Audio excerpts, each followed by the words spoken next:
గజం భూమి కేవలం 5,000తో 605 గజాల భూమిలో 630 స్క్వేర్ ఫీట్ సింప్లెక్స్ హౌస్ కేవలం 36 లక్షలు మాత్రమే. మనం చాలా విషయాలు అనుసరిస్తున్నాం. వాటిలో సహజీవనం ఒకటి. ఈ సహజీవనం చేసే వారి సంఖ్య రోజురోజుకి పెరిగిపోతుంది. మరి ఇది ఎటువంటి పరిణామాలకి దారితీస్తుంది? మన సంస్కృతి సంప్రదాయాలకి ఇది ఎంతవరకు ఇముడుతుంది? ఇలాంటి విషయం గురించి మనతో డిస్కస్ చేయడానికి ఈరోజు మనతో పాటు ఉన్నారు స్టూడియోలో అడ్వకేట్స్, సోషల్ యాక్టివిస్టులు, అలానే సాఫ్ట్వేర్లు, అలానే కొంతమంది స్టూడెంట్స్ కూడా ఉన్నారు. వారి వారి అభిప్రాయాలు ఏ విధంగా ఉన్నాయి, ఈ విషయానికి సంబంధించి వారి మనసులోని భావాలు ఏ విధంగా ఉన్నాయి, వారి మాటల్లోనే తెలుసుకుందాం. అయితే నాతో పాటు రమగారు కూడా ఈ స్టూడియోలో ఉన్నారు. నమస్తే రమగారు. నమస్తే జయ. రమగారు, సహజీవనం మనం చాలాసార్లు మన ఇద్దరం డిస్కషన్ రూపంలో మాట్లాడుకున్నాం. దానికి సంబంధించి ఎటువంటి పరిణామాలకు దారితీస్తోంది, యువత ఎటుపోతోంది అనే అంశాల గురించి మాట్లాడుకున్నాం. అయితే ఒక డిబేట్ లాగా తీసుకొద్దాం. డిఫరెంట్ రంగాల్లో ఉన్న వారి వారి అభిప్రాయాలు ఏ విధంగా ఉన్నాయి దీనికి సంబంధించి అనే ఒక ఆలోచనతో ఈ షో స్టార్ట్ చేశామండి. నిజానికి భారతదేశానికి ప్రపంచ దేశాల్లో గుర్తింపు ఉన్నది దాని యొక్క ఉమ్మడి కుటుంబము, తర్వాత కుటుంబ వ్యవస్థ. ప్రత్యేకంగా ఈ కుటుంబ వ్యవస్థకి తొలి భాగం ఏంటంటే వివాహ వ్యవస్థే. అలాంటిది వివాహ వ్యవస్థని తోసిరాజని ఒక కొత్త సాంప్రదాయం, దీన్ని సాంప్రదాయం అనడానికి వీల్లేదు, ఒక కొత్త పోకడ అనాలి, చాప కింద నీరులాగా మన దగ్గరకు వచ్చేసింది. ఇది ఎక్కడో హిందీ వాళ్ళని, సినిమా వాళ్ళని అలా చూసేవాళ్ళం. క్రమంగా ఏంటంటే అది మామూలు మిడిల్ క్లాస్ కుటుంబాల్లో కూడా చాలా క్యాజువల్గా పిల్లలు సహజంగా చాలా మామూలు విషయంగా వీఆర్ ఫ్రెండ్స్ లాగా, వీఆర్ ఇన్ రిలేషన్ అని చెప్పడం చాలా మామూలుగా కనిపిస్తుంది. దీనికి మరి ఆద్యం సినిమాలకు పట్టం కట్టాలా, ఎవరికి పట్టం కట్టాలో తెలియట్లేదు. దీని మీద పెద్దవాళ్ళు చిన్నవాళ్ళు అందరూ కూడా వాళ్ళ అభిప్రాయాలు గనక నిష్కర్షగా ఒకసారి చెప్తే, ఒకసారి అనకూడదు, కొన్ని వందల సార్లైనా చెప్తే ఆల్రెడీ ఎంటర్ అయిన వాళ్ళు లేదా ఎంటర్ అయిపోదాం అనుకునే వాళ్ళు దానివల్ల రాబోయే కష్ట నష్టాలు ఏమిటో కొంచెం తెలుసుకుంటారని ఇది చాలా మంచి ప్రయత్నమే. చేసి చూద్దాం ఒక ప్రయత్నం. ఖచ్చితంగా రమగారు, మీరు అన్నట్లుగా చాలా సర్వసాధారణం అయిపోయిందండి. మేము రిలేషన్లో ఉన్నాము, ఏదో మేము చాక్లెట్ కొనుక్కున్నాం, మేము ఒక బిస్కెట్ కొనుక్కున్నాం, నేను ఒక కొత్త డ్రెస్ కొనుక్కున్నాను అని ఎంత క్యాజువల్గా చెప్తున్నామో అదే క్యాజువాలిటీ అనేది ఈ విషయం మీద కూడా మనం చూస్తూ ఉన్నాం కదా రమగారు. రైట్, మరి మనం గెస్ట్ని పరిచయం చేసుకుందాము. తప్పకుండా. అంటే వాళ్ళ అభిప్రాయాలను తెలుసుకుందాం. దీప్తి గారు నమస్తే అండి. నమస్తే అండి. ఒకసారి మిమ్మల్ని పరిచయం చేసుకుంటారా? నా పేరు దీప్తి జంగా అండి. నేను life coach, author and speaker అండి. లివ్ ఇన్ అనేది చాలా కామన్ అవుతుంది, ఎక్కువగా పెరుగుతుంది అంటున్నారు. ఆ పెరగడానికి ఉన్న కారణం ఏంటి అని ఒక్కసారి ఆలోచించుకుంటే కనుక మన వివాహ వ్యవస్థలో ఏ సిస్టమ్ అయినా తీసుకోండి, కొన్ని లూప్ హోల్స్ ఎందులో అయినా ఉన్నాయి, లొసుగులు ఎందులో అయినా ఉన్నాయి. కాదంటే అందులో వచ్చే ప్రాబ్లమ్స్ని సరైన విధంగా దాన్ని హ్యాండిల్ చేయలేక ఏదైతే ఈజీగా ఉంటుందో దానికి జనాలు అట్రాక్ట్ అవుతున్నారు. అట్రాక్ట్ అవడమే కాకుండా దాన్ని ఫాలో అవుతున్నారు. కానీ లోతుగా చూసుకుంటే లాంగ్ రన్లో దీనివల్ల నష్టం తప్పితే లాభం లేదండి. మనం సనాతన ధర్మం ఫాలో అయ్యే వాళ్ళము, మన రూట్స్ వచ్చేసి రమగారు అన్నట్టు మన స్ట్రెంగ్త్ ఎక్కడుంది అని అంటే మన కుటుంబ వ్యవస్థలో, మన ఫ్యామిలీస్. దీనివల్ల చాలామంది బయట దేశం వాళ్ళు కూడా అట్రాక్ట్ అయ్యి మనల్ని ఫాలో అవుతున్న తరుణంలో ఇది మంచి పరిణామం కాదు. బెటర్గా మీరు మీ ఫ్యామిలీలో ఉన్న ప్రాబ్లమ్స్ని ఎలా హ్యాండిల్ చేసుకోవాలో తెలుసుకోవాలి, కానీ లివ్ ఇన్ అనేది ఒక పరిష్కారం మాత్రం కాదన్న ఒపీనియన్ అండి. అంటే మ్యారిటల్ థింగ్స్లో ఉన్న ఎఫెక్ట్స్ని సరి చేసుకోవాలి, బ్యాడ్ ఎఫెక్ట్స్ చాలా ఉంటున్నాయి. మీ పేరు? నా పేరు Ajay. I am an IT professional. So ఇప్పుడు ఉన్న live in relationship or co living ఇదొక మేజర్ కల్చరల్ షిఫ్ట్. మనం at one point either we face it or will be in a position to handle it, right? So ఇది ఒకటి ఏంటంటే దీన్ని మనం కంప్లీట్గా ఇగ్నోర్ చేయలేము, ఇది ఏం కాదు అని. ద సేమ్ టైం దీన్ని సపోర్ట్ చేయలేం. ఇది ఒక బ్యాలెన్స్ యాక్టివిటీ. మేడం గారు అన్నట్టు ప్రతి సిస్టంలో ఏదో ఒక లొసుగులు ఉంటాయి. బట్ ద మూమెంట్ మనం ఎప్పుడైతే రికగ్నైజ్ చేసామో ఇది ఒక లొసుగు ఉంది అని, will be better position to handle it. So నేనేమంటున్నా అంటే we should be aware. So ఇది నేను ఈ రూట్లో వెళ్తున్నాను. Maybe I will face some challenges at some point. So నేను రెడీగా ఉండాలి, అంటే ఏదైనా ఫేస్ చేయడానికి రెడీగా ఉండాలని సిద్ధపడ్డప్పుడు ఇది రైట్ ఆర్ రాంగ్ అనే కంటే దీని ఇంపాక్ట్ ఎట్లా క్రియేట్ చేస్తుంది, ఇది మనకి ఎట్లా అడ్వాంటేజ్గా వస్తుంది. ఫర్ ఎగ్జాంపుల్, ఇప్పుడు చాలామంది అమ్మాయిలు అబ్రాడ్ వెళ్తున్నారు చదువుకోవడానికి కానీ ఉద్యోగాలు చేసుకోవడానికి కానీ. అక్కడ ఎవరైనా వాళ్ళకి ఇండియన్స్ కనిపిస్తే వాళ్ళు ప్రిఫర్ చేస్తారనమాట టు కోలివ్, ఎందుకంటే దే ఆర్ ప్రొటెక్టెడ్. అవునవును, అతను ఎవరైతే ఉన్నారో వాళ్ళకి సాయం చేస్తూ ఉంటారు. అట్లా అని చెప్పి వాళ్ళు నాకు అవసరం లేదు, నా సోషల్ కన్స్ట్రక్ట్లో లేదు, నా కల్చర్లో లేదు అని అంటున్నారు అనుకోండి, they will not be in the in the race అట్లా. ఇప్పుడు మీరు చెప్పిన పాయింట్ని బట్టి అబ్రాడ్ వెళ్ళినప్పుడు అమ్మాయిలు అబ్బాయిలు కలిసి ఉండాల్సిన పరిస్థితి, అక్కడ రిజెక్ట్ చేయడానికి అవకాశం లేదు. అలాంటి కల్చర్లో మనం ఉన్నప్పుడు ఇక్కడ రిజెక్ట్ చేయటంలో అంటే ఇక్కడ ఇది తప్పు అంటానికి లేదు, రైట్ అంటానికి లేదు. అదేనండి మీ పాయింట్? ఎగ్జాక్ట్లీ. అడ్వాంటేజెస్ ఉన్నట్టు డిసడ్వాంటేజెస్ చాలా ఉండొచ్చు కదా. అంటే ఇక్కడ పర్సంటేజ్ ఉంటది కదా రమ్య గారు. ఎగ్జాక్ట్లీ. నేను ఏమంటా అంటే దేని బ్యాలెన్స్ percentage ఎక్కువ చేసుకోవాలి ఉంది అనేది అంటే మనం తెలుసుకోవాలన్నమాట. దీనివల్ల డిసడ్వాంటేజ్ ఉంది అని మనం ఎప్పుడైతే అవేర్నెస్ వస్తుందో రైట్ మనం హ్యాండిల్ చేయడానికి, ఫేస్ చేయడానికి ప్రిపేర్ అయి ఉంటాం అన్నమాట. రైట్. మాట్లాడునమ్మా. మీ నా పేరు? పేరు శ్యామలాదేవి అండి, associate professor Narayanamma engineering college. ప్రపంచ పట్టంలో మన భారతదేశానికి ఒక అత్యున్నతమైన స్థానం ఉంది. అది మన విలువల్లో కానీ, సంస్కృతిలో కానీ, సాంప్రదాయాల్లో కానీ, కుటుంబ వ్యవస్థలో కానీ అన్ని పాశ్చాత్య దేశాలు భారతదేశాన్ని ఆదర్శంగా తీసుకుంటున్నాయి. కానీ ఇప్పుడు యువత పాశ్చాత్య ధోరణికి అలవాటు పడిపోయి సహజీవనం అనేది చాలా కామన్ అనుకుంటున్నాయి. దానికి కొన్ని కారణాలు ఉన్నాయి. ఒకటి ఏంటంటే చాలా చిన్న ఏజ్లో వాళ్ళకి 5 అంకెల్లో జీతం వచ్చేస్తుంది, 6 అంకెల్లో జీతం వచ్చేస్తుంది. రెండోది ఏంటంటే వాళ్ళు సరిగ్గా ఎలాగ పొదుపు చేయాలనే అవగాహన లేకపోవటం. మూడోది విద్య కోసం కానీ, ఉపాధి కోసం కానీ పట్టణాల నుండి, పల్లెటూళ్ళ నుండి నగరాలకు వచ్చి సెటిల్ అయిపోయి సో తల్లిదండ్రులకు దూరంగా ఉండటము. నాలుగోది ఏంటంటే తల్లిదండ్రులకు మీద వాళ్ళ మీద తల్లిదండ్రులకు సరైన ఇది లేకపోవటము, నిఘా లేకపోతే కమ్యూనికేషన్ గ్యాప్ రావటము. ఇంకోటి ఏంటంటే ఎవరైతే సహజీవనంలో ఉండాలనుకుంటున్నారో వాళ్ళకు ఆ సహజీవనం మీద ఉండే ఉపయోగాలు, తర్వాత వాటిలో ఉండే ఫెయిల్యూర్స్ మీద సరైన అవగాహన లేకపోవటం, అవగాహన రాహిత్యం అంటారు. అజయ్ గారు చెప్పింది ఏంటంటే అబ్రాడ్ కి వెళ్ళినప్పుడు కలిసి ఉండాల్సిన పరిస్థితి వచ్చినప్పుడు ఎక్కడ రిజెక్షన్ అనేది లేదు. ఆ. అలాంటిది మనం ఇక్కడ చూసుకున్నప్పుడు దాన్ని మనం అంటే మంచి చెడులు చూడాలి కానీ మనం పెద్ద కోణంలో చూడాల్సిన అవసరం లేదేమో అనేది అజయ్ గారి ఒపీనియన్. ఇక్కడ ఏంటంటే ఏ విషయం మనం మొదట ప్రారంభించాలనుకున్నా కీడెంచి మేలించమంటారు. అంటే దానిలో ఉండే ఫెయిల్యూర్స్ చూసి తర్వాత సక్సెస్ రేట్ని చూడండి. సహజీవనంలో చాలా వరకు ఫెయిల్యూర్సే ఉన్నాయండి, సక్సెస్ రేట్ తక్కువ ఉంది. ఇంకోటి ఎస్పెషల్లీ నేను అమ్మాయిలకు చెప్పదలుచుకుంది ఏంటంటే మన ఇండియాలో మనం చాలా స్ట్రాంగ్గా బిలీవ్ చేస్తారు. అమ్మాయి జీవితాన్ని అరిటాకుతో పోల్చుకుంటారు. సో అరిటాకు వెళ్ళి ముళ్ళు మీద పడినా, ముళ్ళు వెళ్ళి అరిటాకు మీద పడినా అక్కడ నష్టం వచ్చేది ఆ అమ్మాయికి వస్తుంది. ఇంకోటి ఈ విషయంలో ఇంకో పాయింట్ ఏం చెప్పాలనుకుంటున్నాము అంటే వాళ్ళు విద్య కోసము, ఉపాధి కోసం ఇక్కడికి వచ్చే సెటిల్ అయిపోయి తల్లిదండ్రులకు మేము బాగున్నాము, అమ్మాయిలతోనే లేడీస్తోనే కలిసి ఉంటున్నామని చెప్తారు. కానీ ఎస్పెషల్ ఒకప్పుడు ఇది నార్త్ ఇండియాలో స్టార్ట్ అయిన కల్చరు సౌత్ ఇండియాలోకి వచ్చి రమ్మగారు చెప్పినట్టు అది చాప కింద నీరులా ఇంటింటికి వచ్చేస్తుంది. మధ్యతరగతి జీవితాల్లో వాళ్ళు కూడా అలవాటు పడిపోతున్నారు. సో దీని నుండి మొదటగా యువత మేల్కోవాలి. యువత మేల్కొని దానిలో ఉండే నెగటివ్స్ ముందు ఆలోచించి, కీడును ఆలోచించి తర్వాత వాటిలో ఉండే ఉపయోగాలు. ఈ మధ్యలోనే సుప్రీంకోర్టు కూడా దీనికి చట్టబద్ధత మన దగ్గర మనకి ఇప్పుడు డిస్కషన్ అడ్వకేట్ కూడా ఉన్నారు కాబట్టి ఒకసారి మాట్లాడదాము. అంతకన్నా ముందు స్టూడెంట్ ఒక తను రెడీగా ఉంది. చెప్పు. నా పేరు శ్రీజ, నేను MBA సెకండ్ ఇయర్ Okay. చదువుతున్నాను, స్టూడెంట్.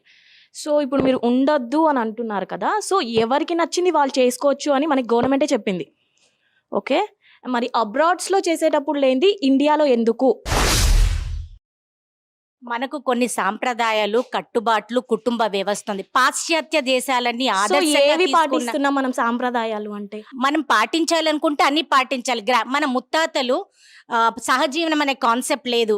ఆడమగ పెళ్ళయ్యాక వాళ్ళ కుటుంబ జీవనం సాగించి వాళ్ళు సంతోషంగా ఉన్నారు. 6 సంతానం, 7 సంతానంతో ఫెయిల్యూర్స్ అయితే తక్కువే చూస్తున్నాం, ఉండే వాళ్ళు బానే ఉంటున్నారు కదా. మ్యారేజ్ కూడా ఎక్కడ చేసుకుంటున్నారు. ఫెయిల్యూర్స్ మీరు అనేది? సహజీవనంతో చేయటంతో ఫెయిల్యూర్స్. So, madam, సహజీవనంలో ఇందాక ఫెయిల్యూర్స్ failures తక్కువ ఉన్నాయని చూస్తున్నారా? మీరు అన్నారు కదా. ఎక్కువ ఉన్నాయి అంటున్నారు. ఫెయిల్యూర్ రేట్ ఎక్కువ ఉంది, సక్సెస్ రేట్ తక్కువ ఉంది సహజీవనంలో. సో 2 పాయింట్స్ అండి. ఇక్కడ మీరు అన్నట్టు మనకు కొన్ని కల్చరల్ యాక్టివిటీస్, కొన్ని కుటుంబ సర్దుబాట్లని మనం క్రియేట్ చేసుకున్నాం. నేనేం చెప్తానంటే అది ఒక క్యాటలిస్ట్ కాదు, అట్ ద సేమ్ టైం ఒక అబ్స్టాకిల్ కాదు. ద మూమెంట్ వి రికగ్నైజ్ ఇది, ఫర్ ఎగ్జాంపుల్ మనకు సెట్ ఆఫ్ ఆప్షన్స్ ఉంటాయండి. మనకు ఏది వర్క్ అవుతుంది, ఏది మంచిదో అనేది మనం తెలుసుకోగలగాలి. అంతే, చెడ్డదాన్ని వదిలిపెట్టేసేయాలి. అట్లా అని చెప్పి ఇది చెడ్డది, నాకు అందరికీ చెడ్డది చేసుకోకూడదు అనుకుంటే మాత్రం మనం వెనుకబడిపోతాం. అదొకటి. ఇంకోటి ఏంటంటే మీరు అన్నట్టు లివ్ ఇన్ రిలేషన్షిప్లో ఫెయిల్యూర్స్ ఎక్కువ ఉన్నాయి అంటున్నారు. బట్ నేను దాన్ని డీకోడ్ చేయాలనుకుంటున్నా. ఎర్లీ గ్రాడ్యుయేషన్ ఉన్నవాళ్ళు, లేకపోతే ఎర్లీ స్టేజ్ ఆఫ్ ఎంప్లాయ్మెంట్లో ఉన్నవాళ్ళు మేబీ మీరు అన్నట్లు అక్కడ ఫెయిల్యూర్స్ ఉండొచ్చు. ఎందుకంటే they are not in to the system, the marriage system. అట్లా కాకుండా మిడ్ ఏజ్లో ఉన్న వాళ్ళు మీరు చూసుకుంటే success rate is more than 100, almost 100%. ఎందుకంటే వాళ్ళు చూసారు, అన్ని ప్లేసెస్ మైనస్ చూసారు. జీవితంలో వాళ్ళ పార్ట్నర్ నుండి వాళ్ళు ఎక్స్పెక్టేషన్ దొరకకపోవచ్చు, లేకపోతే వాళ్ళు ఏదో వేరే కారణాలు ఉండవచ్చు. అట్లా అని చెప్పి తర్వాత పోస్ట్ మిడ్ ఏజ్ కూడా మీరు చూసుకున్నట్లయితే ఈ మధ్య సెలబ్రిటీస్ కొంతమంది బాగా అలవాటు పడడానికి. సో దాంట్లో కూడా సక్సెస్ రేట్ ఎక్కువ ఉంది. ఒక పాయింట్ అండి, ఇక్కడ సహజీవనం చేయాలంటే సుప్రీంకోర్టు ప్రకారము మేజర్స్ అయి ఉండాలి. నేను ఇక్కడ మీకు ఫెయిల్యూర్ రేట్ చెప్పాను అంటే, సో బిలో 20 ఇయర్స్ ఆ 25 ఇయర్స్ ఉన్న వాళ్ళకి జీవితం మీద సరైన అవగాహన అదే ఉండకపోవచ్చు. మనం అది సెగ్మెంట్ చేసుకోవాలి. ఎర్లీ కెరియర్ లో ఉన్న వాళ్ళు Maximum కానీ, cases. గ్రాడ్యుయేషన్ లో ఉన్న వాళ్ళు కానీ, ఎందుకంటే వాళ్ళకి ఎక్కువ ఇన్ఫాక్చుయేషన్ అని so many things will come in to play అన్నమాట. చెప్పండి. నా పేరు మురళి అండి. నేను బిహేవియరల్ సైన్స్ ఫ్యాకల్టీ. ఈ సహజీవనం గురించి డిస్కషన్ చాలా అవసరం ఈ రోజుల్లో. ఎందుకంటే ప్రతి ఒక్కళ్ళు దాని వైపు అట్రాక్ట్ అయిపోతున్నారు.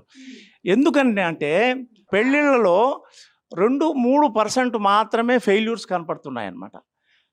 ఆ 2-3% ఫెయిల్యూర్స్ను చూసుకొని దాంట్లో ఉన్న చిన్న చిన్న ప్రాబ్లమ్స్ చూసుకొని పెనంలో నుండి పొయ్యిలో పడినట్టు సహజీవనంలోకి వెళ్ళిపోతున్నారు. అంతేగాని దాంట్లో ఉన్న సక్సెస్ రేట్స్ చూడడం లేదు. పెళ్ళిలో ఉన్న అవగాహన కానీ వీటిలో రావు. ఎందుకంటే పెళ్ళిలో పీర్ ప్రెషర్స్ ఉంటాయి, తల్లిదండ్రులు ఉంటారు, బంధువులు ఉంటారు, అక్క చెల్లెళ్ళు ఉంటారు, అన్నాదమ్ముళ్ళు ఉంటారు. చిన్న చిన్న తేడాలు వచ్చినా కూడా సర్దుకుపోయే మనస్తత్వం అన్నది చిన్నప్పటి నుంచి బాగా అలవాటు చేస్తారు. పెళ్ళికి ముందు నుంచే తల్లి తండ్రి చెప్తారు, కొత్త ఎన్విరాన్మెంట్లోకి వెళ్తున్నారమ్మా, నువ్వు వాళ్ళతో అడ్జస్ట్ అవ్వాలి. అంతేగాని ప్రతిదానికి నా అభిప్రాయాన్నే మీరు గౌరవించాలా అనే భావం వద్దు. ఎదుటివారి వ్యక్తిత్వాన్ని గౌరవించాలి, వాళ్ళ అభిప్రాయాలని మనము కన్సిడర్ చేయాలి. తప్పుంటే తప్పని నిదానంగా చెప్పచ్చు, కానీ ఈ మొహం మీదే నువ్వు చేసేది తప్పు అని అనకుండా దాంట్లో ఉన్న లోతుపాతులను ఒకసారి చూసుకోమని చెప్పి తల్లిదండ్రులు చెప్తారు, ఫ్రెండ్స్ చెప్తారు, పీర్ ప్రెషర్స్. అందువల్ల ఏంటంటే సక్సెస్ రేటు చాలా ఎక్కువ. తర్వాత అమ్మాయిలు అబ్బాయిల్లో ఒక యవ్వన దశ వచ్చేటప్పటికి వాళ్ళ హార్మోనల్ బ్యాలెన్స్ వల్ల అది ఎదుటి వ్యక్తికి అట్రాక్ట్ అవుతారు. అప్పుడు ఏమిటంటే వాళ్ళకు మంచి చెడులు అన్నవి ఏమీ కనపడవు అనమాట. ఒక మంచి వ్యక్తి ఏదో 2 మంచి మాటలు మాట్లాడేటప్పుడు వీడు చాలా గొప్పవాడు అని చెప్పి సహజీవనంలోకి వెళ్ళిపోతే, సహజీవనంలో ఉన్నంత మా ఆడవాళ్లకు ఉన్నంత డ్రాబ్యాక్ మగవాళ్ళకు ఉండదు. వాళ్ళైతే ఎప్పుడైనా వాకౌట్ చేసేయచ్చు, నాకు అక్కర్లేదని చెప్పి. అమ్మాయి తను ఒక స్త్రీ ఒక బిడ్డకు జన్మ ఇవ్వచ్చు, వాడి పరిస్థితి ఏమిటి, తర్వాత తన జీవితం ఏమిటి. ఇప్పుడు వెస్ట్రన్ సొసైటీలో మీరు చూస్తే ఈ సహజీవనం చాలా ఎక్కువ ఉండడం వలన అందరూ 30-40 ఏళ్ళకి అందరూ డిప్రెషన్లోకి వెళ్ళిపోతున్నారు. పెద్ద పెద్ద ఉద్యోగాలు చేసే వాళ్ళందరూ కూడా డీప్ డిప్రెషన్లో ఉంటారు. లేకపోతే తర్వాత 40-50 ఏళ్ళకంతా ఓల్డ్ ఏజ్ హోముల్లో చేరిపోతున్నారు. అందరూ స్త్రీలు పురుషులు అందరూ కూడా ఇండివిజువల్గా చేరుతున్నారు ఓల్డ్ ఏజ్ హోమ్లో. ఇప్పుడు 80 ఏళ్ళు వచ్చినా 70 ఏళ్ళు వచ్చినా ఓల్డ్ ఏజ్ హోమ్లో చేరినా కూడా భార్యాభర్తలు చేరుతున్నారు. అంతేగాని దానిలో ఉన్న లోపాలను చూపించి యువత ఆలోచన చేయకుండా ఈ సహజీవనం మంచి మాటలు నమ్మి, ఈ కాలం మనం చూసుంటాం చాలామంది స్త్రీలను వాళ్ళు చాలా హింసించి సహజీవనంలో వాళ్ళని ముక్కలు ముక్కలుగా నరికేయడము, ఇలాంటి సిచ్యువేషన్లు వస్తున్నాయి. ఎందుకంటే ఈ సహజీవనం మీద ఇన్ఫాచ్యుయేషన్ అన్నమాట, దాంట్లో నుంచి బయట రాలేకపోవడం. తర్వాత ఈ అట్రాక్షన్ అన్నది ఎలా బలంగా ఉంటుందంటే, ఒకవేళ ఎదుటి మనిషి హింసించినా కూడా సర్దుకుపోదాం అని స్త్రీలు అడ్జస్ట్ అవుతూ ఉంటారు. అంటే పెళ్లిలో ఉన్న వాల్యూ సిస్టమ్ని సహజీవనంలోకి తీసుకొస్తారు. అందువల్ల వీళ్ళు డిసడ్వాంటేజ్లో పడిపోతుంటారు. తర్వాత డీప్ ఫెయిల్యూర్ అయిపోయి ఎంతెంతో ఆత్మహత్యలకు అందువల్ల ఏమంటే సహజీవనము అన్నది చాలా తప్పు. కాకపోతే దాంట్లో ఉన్న లోటుపాట్లను Right, sir. సరిదిద్దుకోవాలి. అసలు చట్టం ఏం చెప్తోంది అంటే మనం మాట్లాడదాం. రామగారు చెప్పండి. వన్ మోర్ థింగ్ ఏంటంటే, ఈ సహజీవనంలో ఇప్పుడు ఎంటర్ అవుతున్న వాళ్ళు ఎవరైనా వివాహ వ్యవస్థలో ఉన్న లోపాల వల్ల కానీ, పెళ్లిళ్లలో ఇలా ఉంటుంది కాబట్టి మేము ఇది చేస్తామని కానీ చెప్పేవాళ్ళు మనకి కనపడరు. వీళ్ళు ఏంటంటే ఫ్రెండ్స్ విత్ బెనిఫిట్స్ లాగా తాత్కాలికంగా, అజయ్ గారు కూడా దీనికి ఒప్పుకోవాల్సిందే, ఆ రోజుకి మనకి రూమ్ రెంట్ కలిసి వస్తుందని, ఖర్చులు కలిసి వస్తాయని, తర్వాత వచ్చిన ఇన్ఫాచ్యుయేషన్ అండ్ అట్రాక్షన్ సహజంగా జంటల మధ్య ఉండేది. దాన్ని మొదట ప్రేమ అనుకుంటారు, లేకపోతే వాళ్ళ అవసరాల కోసం చేసి దాని మీద మనం డిబేట్ కనుక పెడితే, ఈ వివాహ వ్యవస్థల లోపల లేదా మా అమ్మ నాన్న కొట్టుకుంటారు, మా పిన్ని బాబాయ్ తనుకుంటున్నారు, మేమైతే తనుకోం, ఏం చేయము, జస్ట్ మా డబ్బులు ఒక చోట పెట్టి అందులో నుంచి పంచుకుంటున్నాము, మేము హాయిగా ఉన్నాము అని చెప్పడమే కనపడుతుంది. కానీ ఎంటర్ అయ్యే రోజున ఇండియాలో ఏ కపులు కూడా వివాహ వ్యవస్థ మీద అయిష్టంతో ఇందులోకి వచ్చాము అని చెప్పేవాళ్ళు 0% ఉంటుంది. వ్యవస్థ మీద ఇదేమీ లేదండి. వివాహ వ్యవస్థలో అన్నిట్లలోనూ ప్రాబ్లమ్స్ ఉంటాయి, కానీ సర్దుకోవాలి కదా మనం. మేడం, నా పేరు రఘురామ్ అండి. నేను ఐటీ ప్రొఫెషన్. మేడం, మీ దాని గురించి ఏకీభవిస్తాను. సో చేంజ్ అనేది ఎప్పుడు కూడా కింద నుంచి పైకి వెళ్ళదు, పైనుంచి కిందకు వస్తుంది. సో పైనుంచి కిందకి రావడం అంటే యాజ్ ఎ పేరెంట్గా మనం ఏం చేస్తున్నాం? ప్రజెంట్ యూత్లోని మనం 9th ఫస్ట్ స్టాండర్డ్ నుంచి 10th స్టాండర్డ్ వరకు పేరెంట్ అన్ని డిసైడ్ చేస్తాడు. అంటిల్ ఇంటర్మీడియట్ వరకు పేరెంట్ డిసైడ్ చేస్తాడు.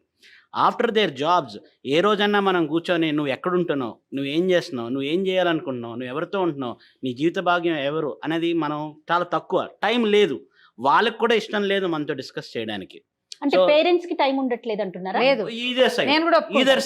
ఈదర్ సైడ్ అండి. ఎందుకంటే వాళ్ళు ఏం చేస్తున్నారో, వాళ్ళకి అమ్మ నాన్నలు చెప్తే మళ్ళీ మనల్ని ఏమని అంటారో, మనం అడిగితే వాళ్ళు ఏమని అంటారో అనేది ఒక కమ్యూనికేషన్ గ్యాప్ వల్ల. సో దీనికి అది ప్లస్ అన్నట్టు బెనిఫిట్స్ షేరింగ్ ఈస్ కేరింగ్. చిన్నప్పుడు మనం చెప్పాం షేరింగ్ ఈస్ కేరింగ్ అని. సో ఆ షేరింగ్ ఈస్ కేరింగ్లో వాళ్ళు అలా ఎండ్ అయ్యి, కానీ at the end of the day not only women is troubled, men also is troubled. ఎందుకంటే ఒక అమ్మాయితో ఉన్నప్పుడు వాడికి ఒక ఇమోషనల్ అటాచ్మెంట్ ఉంటుంది. ఉమ్. అమ్మాయి వెళ్ళిపోయినప్పుడు ఆ ఇమోషనల్ అటాచ్మెంట్ బ్రేక్ అయిపోయినప్పుడు వాడెంత బాధపడుతున్నాడు అని పక్కలు ఎవరు అంటే ఆలోచించారు. ఎయిదర్ సైడ్ అండి, Either ఇద్దరికీ side, ఉంటుంది. either side. కొంతమంది అంటే వాళ్ళకి వీళ్ళకి కూడా అదే ఉంటుంది. అంటున్నాను, it is not only women, it is also men who is suffering it, but they need to understand ఎలా మనం తీసుకోవాలని. సో దానివల్ల ఏంటంటే కౌన్సిలింగ్ అన్న కానీ లేకపోతే ఒక పేరెంటల్ గైడెన్స్ ఉండటం వల్ల we can correct that one. See when there is a problem మనం కరెక్ట్ చేసుకోవాలి. అసలు చట్టం ఏం చెప్తోంది దీనికి సంబంధించి? నమస్తే అండి, నా పేరు విద్యారెడ్డి. నేను ఫ్యామిలీ కౌన్సిలర్ అండ్ అడ్వకేట్. చట్టం ఏమంటుంది, అందుకనే చట్టం చాలా క్లియర్గా చెప్పింది, సహజీవనాన్ని ఎప్పుడు మనం రికగ్నైజ్ చేస్తాము అంటే సొసైటీలో వాళ్ళు భార్యాభర్తలుగా అంగీకరించబడాలి. కేవలం ఒక రూమ్లో ఉండడమో లేకపోతే వాళ్ళిద్దరూ రూమ్ షేర్ చేసుకోవడమో సహజీవనం కింద రాదు. సొసైటీ అంగీకరించాలంటే ఏంటి? అదే సహజీవనం కింద వాళ్ళిద్దరు భార్యాభర్తల్లాగా, భార్యాభర్తలు ఏ రకంగా అంటే వాళ్ళ మధ్యలోనే ఒక పెళ్లి అనే ఒక కాన్సెప్ట్ తప్పించి మిగిలింది పిల్లలు పుట్టనివ్వడం కానివ్వండి, వాళ్ళ సంసారం చేయడం అన్నీ కూడా ఉంటాయి. అది ఎట్లా గుర్తిస్తారు సమాజం గానీ అంటే జనరల్ గా ఇప్పుడు మనం సొసైటీలో ఏమంటాం, వాళ్ళిద్దరు భార్యాభర్తలు అండి, చాలా కాలం నుంచి కలిసి ఉంటున్నారు, మాకు అసలు భార్యాభర్తలు కాదని మీరు చెప్పే వరకు తెలియదు. అంటే సొసైటీ దే యాక్సెప్ట్ ఇట్, వాళ్ళు భార్యాభర్తలు అనేది వాళ్ళు యాక్సెప్ట్ అంటే చేసేస్తారు. వీళ్ళిద్దరు కలిసి ఫంక్షన్స్ అటెండ్ చేయాలి. అన్ని Parties రకాల వెళ్ళాలి. సోషల్ గ్యాదరింగ్స్ లో సోషల్ ఉండాలి. గ్యాదరింగ్స్ లో అంటే కేవలం ఒక ఇప్పుడు సార్ అన్నారు మైక్ ఇవ్వండి. మైక్ తీసుకో. ఇప్పుడు వాళ్ళకి ఏమన్నా సర్టిఫికేట్స్ కానీ పాస్పోర్ట్ కానీ లేకపోతే అడ్మిషన్స్ కావాలనుకుంటే they can be as a parent or a legal guardian. అట్లా అయితే ఇట్స్ అన్ యాక్సెప్టెన్స్ అన్నమాట. So if they are in a position they are willing to sign on admission fees, admission form వాళ్ళ కిడ్కి కానీ లేకపోతే passport కానీ visa కానీ. అదే కిడ్ అని పాయింట్ తీశారు కాబట్టి ఈ సహజీవనంలో ఉన్నటువంటి వాళ్ళు మహిళలు ఎవరైతే ఉన్నారో వాళ్ళు కనుక హింసకు గురైనట్టు అవుతే అలాంటి వాళ్ళకి మనకి ఇప్పుడు డొమెస్టిక్ వయలెన్స్ యాక్ట్ 2006లో ఏదైతే వచ్చిందో అది కొంచెం వరకు ప్రొటెక్షన్ ఇస్తుంది మనకి. సో కేవలం ఒక డొమెస్టిక్ వయలెన్స్ యాక్ట్ కింద తప్పిస్తే ఎక్కడ కూడా సహజీవనంలో ఉన్నటువంటి మహిళ గనక ఇబ్బందులకు గురయ్యి లేకపోతే ఆమె నెగ్లెక్ట్ చేసి ఎలా పట్టించుకోకుండా ఉన్నా లేదా ఆమె పిల్లల్ని పట్టించుకోకుండా ఉన్నా కూడా ఏ చట్టం కూడా ప్రొటెక్షన్ ఇవ్వట్లేదు. కానీ మనకి డొమెస్టిక్ వయలెన్స్ యాక్ట్లో ఈ సహజీవనంలో ఉన్నటువంటి వాళ్ళని కూడా గుర్తించి వాళ్ళని కూడా ఇంక్లూడ్ చేసి మెయింటెనెన్స్ కానివ్వండి, పిల్లల కస్టడీ కానివ్వండి, ఇవన్నీ కూడా మనకి ఇచ్చారు. అయితే ఈ సహజీవనం అనే కాన్సెప్ట్ రాక ముందు నుంచి కూడా ఎవరైనా మనకి కాంక్యుబైన్ సిస్టమ్ అంటే వేరే వాళ్ళతో ఉండడము, ఈ సిస్టంలో పిల్లలు పుట్టినట్టు అవుతే ఆ పిల్లలందరినీ కూడా వాళ్ళు వివాహంలో ఉంటే పుడితే ఎలాంటి హక్కులు అయితే ఉంటాయో అలాంటి హక్కులన్నీ కూడా పిల్లలకు కల్పించడం జరుగుతుంది చట్ట ప్రకారంగా. కానీ పిల్లల వరకు మనం వెళ్లే కంటే ముందు ఈ మహిళ ఎవరైతే సహజీవనంలో ఉంటుంది లేదా ఆ పురుషుడు ఎవరైతే సహజీవనంలో ఉంటారు, ఇప్పుడు పెళ్లి కాన్సెప్ట్లోని వాళ్ళిద్దరికి పడలేదు అంటే డైవర్స్ తీసుకుంటారు, బయటకు వస్తారు. కానీ ఈ సహజీవనంలో అలాంటిది ఏముంది కాన్సెప్ట్లోని? ఇంకా మనం కొత్త కల్చర్ ఇంకా ఏం చూసామంటే సేమ్ సెక్స్ సహజీవనం, అమ్మాయిలు అమ్మాయిలు అబ్బాయిలు అబ్బాయిలు, దాన్ని కూడా చట్టం ఏం నేరం అని అనట్లేదు ఇప్పుడు మనకి. కాబట్టి మరి అలా ఉన్నప్పుడు వాళ్ళలోని బాధితులు ఒకవేళ ఎవరైనా మోసానికి గురయ్యారు లేదా ఇప్పుడు ఎక్కడైనా భార్యాభర్తలు కానివ్వండి సహజీవనం చేసే వాళ్ళు ఎవరైనా ప్రేమలు అనేవి పెంచుకుంటారు రోజు కలిసి ఉంటే. మరి అలా ప్రేమలు పెంచుకున్నప్పుడు అవతల వ్యక్తి మోసం చేసినప్పుడు వాళ్ళు ఎక్కడ ఆశ్రయించాలి, ఏ చట్ట ప్రకారం ఎక్కడికి వెళ్ళాలి, ఇలాంటివి ఎక్కడ కూడా మనకు క్లారిటీ లేదు. అంటే మనం న్యాయస్థానాల గురించి తప్పుగా మాట్లాడుకోవటం కాదు, కానీ కొంచెం కఠినమైన సెక్షన్లు కఠినమైన చట్టాలు ఉంటే దీనికి లోబడి ఇలా ఉంటుంది. దీన్ని అంటే మించితే ఇలాంటి శిక్షలు పడతాయి అనేది కొంత తక్కువైందని అనుకోవచ్చు అంటారా? అంటే ఒకటి ఏంటంటే అండి, ఇప్పుడు న్యాయ చట్టాలు, న్యాయస్థానాలు ఇవన్నీ కూడా డెసిషన్స్ ఇవ్వడంలో కానీ, చట్టాలు ఫ్రేమ్ చేయడంలో కూడా సొసైటీలో వచ్చేటువంటి మార్పుల్ని దృష్టిలో పెట్టుకొని ఇస్తారు.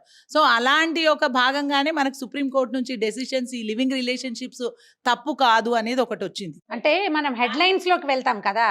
ఇప్పుడు అమ్మాయి చెప్పింది స్టూడెంట్ సహజీవనం తప్పు కాదని కోర్టే చెప్పింది, మీ పెత్తనం ఏమిటి అని అదే అడుగుతాం. ఇప్పుడు అడుగుతున్నారు. జనరల్ గా Headlines కే యూత్ వెళ్తాం మనం. అదే యూత్ ఏం చేస్తారంటే సినిమా వాళ్ళనో లేదా ప్లేయర్స్ ను ఎవరినో రోల్ మోడల్ గా తీసుకుంటారు. వాళ్ళు బయటకు వచ్చి విచ్చలవిడిగా మేము సహజీవనంలో ఉన్నాము అని వాళ్ళు చెప్పినప్పుడు వీళ్ళు ఏమనుకుంటారు, అంత పెద్ద వాళ్ళే ఉన్నప్పుడు మేమేంటి తప్పు అంటే, ఎప్పుడైతే చట్టబద్ధత ఉందో దాన్ని తప్పు అని పిల్లలు యాక్సెప్ట్ చేయరు. రైట్, మాట్లాడండి. మధు ఆవునూరు అండి. Okay, entrepreneur. సార్ విజయ్ గారు చెప్పినట్టు ఇండియాలో ట్రెడిషనల్ మ్యారేజెస్ ఏదైతే ఉందో దాని రేషియో తగ్గుతుంది. The same time present culture ప్రకారం అది లివింగ్ అవ్వచ్చు, గవర్నమెంట్ ఇస్తున్న లీగలైజ్, ఇప్పుడు మేడం చెప్పారు, ఇది ఎంత టిపికల్ సబ్జెక్ట్ అంటే ఈవెన్ సుప్రీంకోర్టు రీసెంట్గా మేడం చెప్పినట్టు దీన్ని యాక్ట్గా తేలేము, ఎస్, అలాగే దీన్ని సోషలైజ్ అని చెప్పలేము. సో అంత కంక్లూడెడ్ టాపిక్లో క్యాలిక్యులేటెడ్గా ఉండాలి. ఇప్పుడు చట్టం చెప్పింది మేము చేసేస్తాము, మాకు 18 దాటి మేము మేజర్స్ అయిపోయాము, మేము చేయొచ్చు అనేది ఉంటుంది.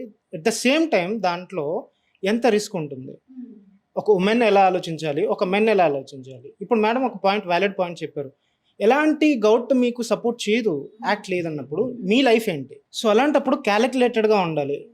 పిల్లల వరకు వెళ్ళేంత వరకు మీ ఫైనాన్షియల్ స్టేటస్ ఏంటి, ఇద్దరు ఎలా ప్లాన్ చేసుకుంటున్నారు.